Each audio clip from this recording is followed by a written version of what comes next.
Assalamualaikum warahmatullahi wabarakatuh. Selamat sore, salam sejahtera untuk kita semua. Salam Merayu, salam untuk saudara semua yang ada di dalam maupun di luar negeri. Semoga berbahagia. Sedang saudaraku yang baru sakit mudah-mudahan cepat sembuh, dan yang bekerja mendapat rezeki yang banyak dan berkah. Amin. Dalam waktu 1 minggu ini, media massa khususnya Fun Indonesia ya, itu berbicara masalah Kevin Dick ya.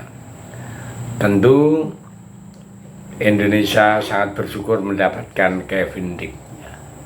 Kenapa? Karena punya kualitas yang betul-betul mumpuni ya, untuk laga-laga selanjutnya. Dan timnas ya, itu tidak berhenti di situ saja, akan terus menambah kekuatan demi menciptakan timnas yang lebih kuat.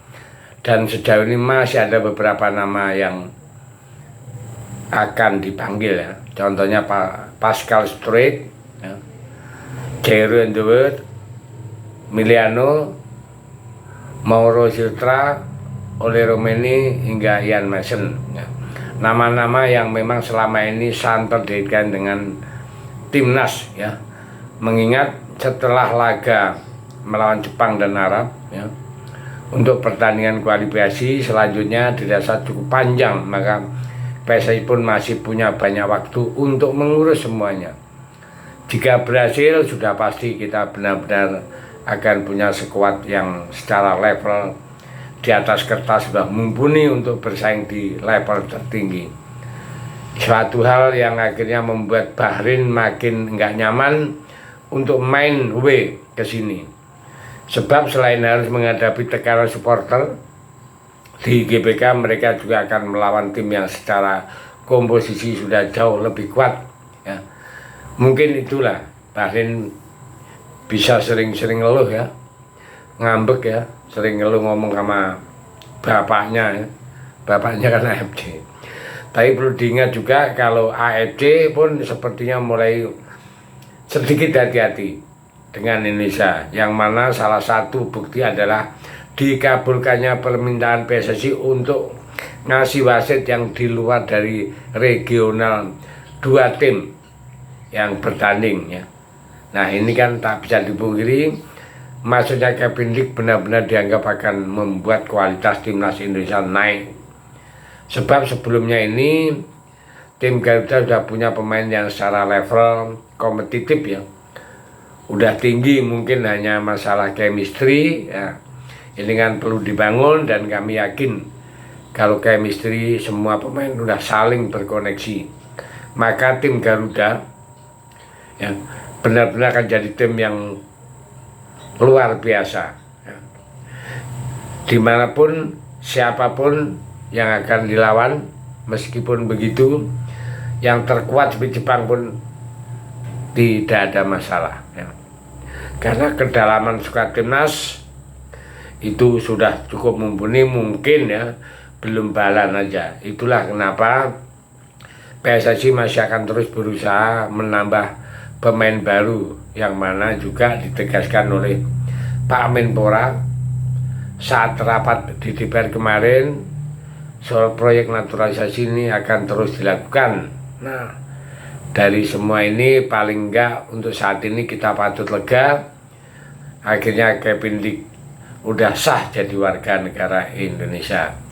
Tinggal kita berharap ya, dia udah bisa main lawan Jepang, karena walaupun Milis Elger ya dikonfirmasi udah membaik, tapi dia masih perlu peninjauan terakhir untuk kondisi cedera hamstringnya ya. Tapi ya udahlah, itu memang resiko dari main sepak bola yang terlepas dari hasil akhir ya, soal laga melawan Jepang dan Arab ya, mudah-mudahan bagus ya, syukur alhamdulillah. Tapi perlu diketahui PSSI masih akan terus mencoba mendatangkan pemain baru ya. Memang selama ini udah ada di daftar listnya, yang diketahui nama-nama seperti yang saya sebutkan di atas tadi itu adalah incaran PSSI. walaupun terbilang sulit, tapi untuk pemain lainnya jelas ada peluang ya, cukup besar, terlebih dengan jarak matchday-nya kan panjang, cukup jauh, yakni pada Maret tahun 2025. Maka PSSI masih punya waktu untuk mengurus itu semua. Dan oleh Remeni kabarnya juga akan jadi pemain selanjutnya yang baru ini akan segera menjalani proses naturalisasi ya. Apabila nama-nama tadi berhasil dinaturalisasi, maka secara otomatis levelnya tim Garuda sangat kompetitif ya.